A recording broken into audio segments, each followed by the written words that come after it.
start with an opening statement from Coach and then go to questions.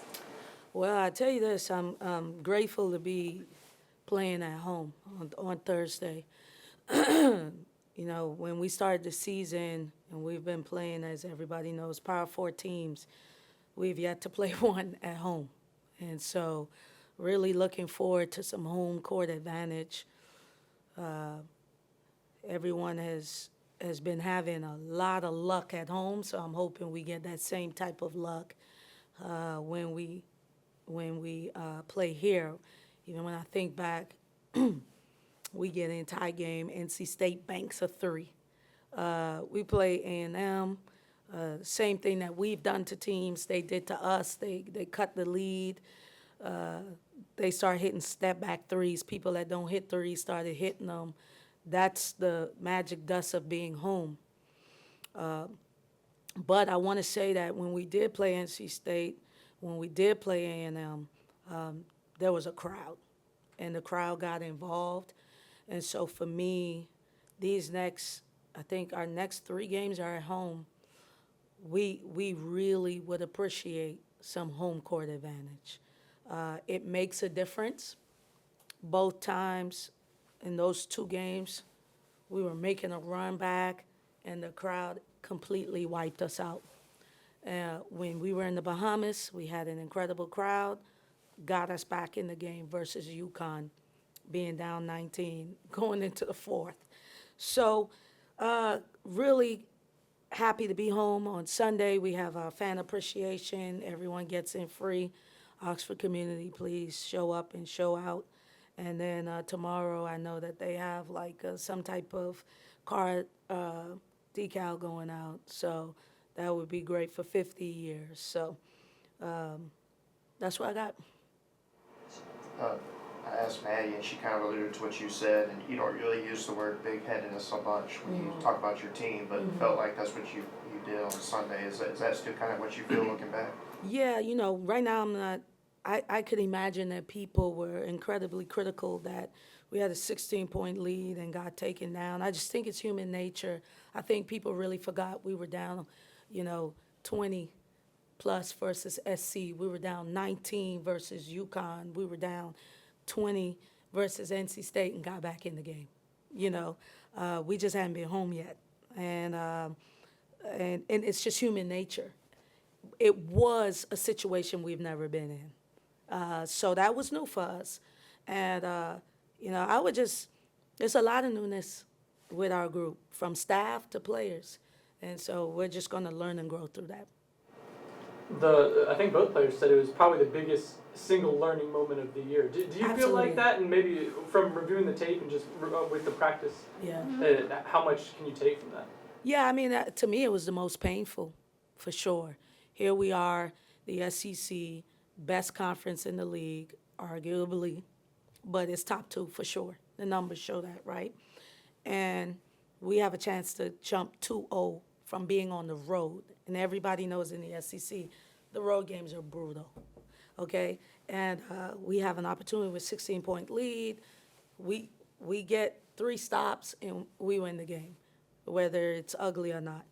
And we don't do that. So it's incredibly painful for me, and something that, hopefully doesn't bite us in the long run. But if I'm being optimistic, we can continue to learn from it.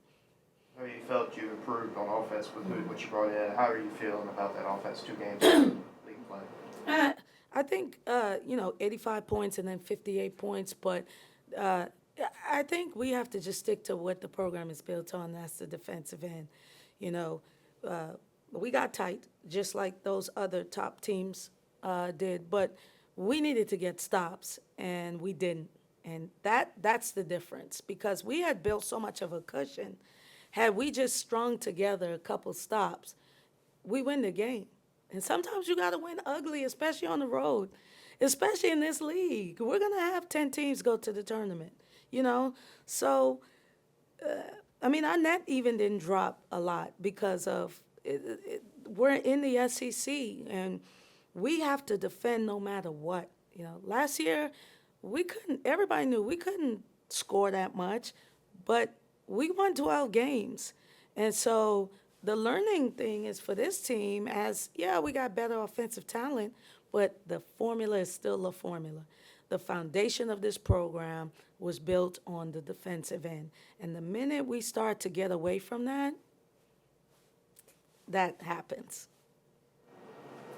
Any more questions?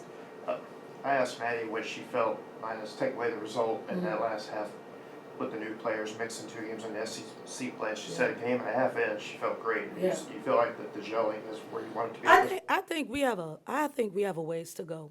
You know, I do.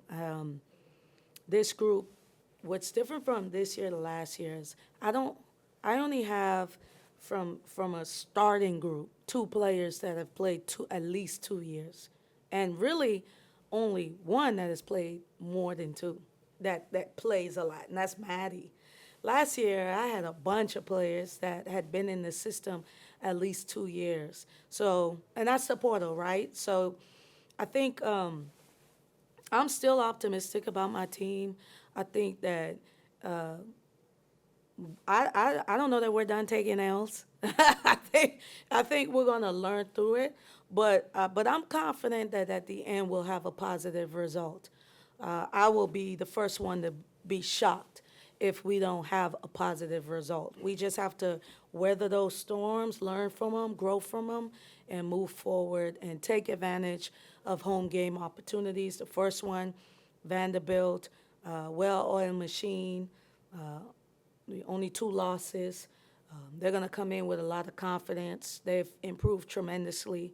And then Alabama, same thing, well-oiled machine. That's going to come in with a lot of confidence. And I think for everybody in the conference, it's going to be like this, ebbs and flows.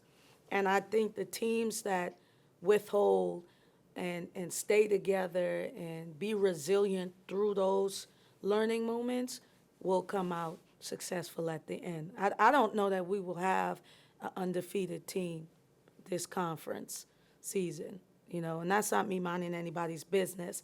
That's me speaking on how competitive the league is. I think that it will be one where, you know, you can lose or you can win, and that team that shows up does it. And it depends on your schedule. You know, we started 2 games out on the road. I was very worried about that just because I have so much newness on my team. We weren't protected at all. So that was a learning experience for them, and they will know what it's like to be on the road. And you pretty much touched on it, but the 3 home games coming up and Yeah. then start building another Yeah. home game. Huge. So, yeah, 5. I guess just how big is that just from looking at the schedule? Like not It's leaving the huge. station 5 It's days? huge. We have to take advantage of it. I mean, home games now are they're very important. You got to hold on to them because the league is so good. And so, you know, people don't believe, and you got to win road games, you know. So the old school formula is win games at home, split on the road. All right. I don't know that if we want to host, that can be our formula, right? But am I losing my mind because we're 1-1 from the road? No. But we have to protect home court, and no one's gonna let us just do that. We didn't let A&M do that. They outplayed us for 20 minutes, and so the result of it is, you know, they got the victory. 1-2, a call with 1:20. They get the ball. You know, we don't get the rebound. Just a bunch of crazy stuff happened in that game for us not to come out. Like, that took a lot of work. That took a lot of things going right for A&M and wrong for us. We hadn't been on the right side of it yet. So I'm hoping to get some luck, and I know people coming out will help us. Awesome. Thank you, guys. Thank you.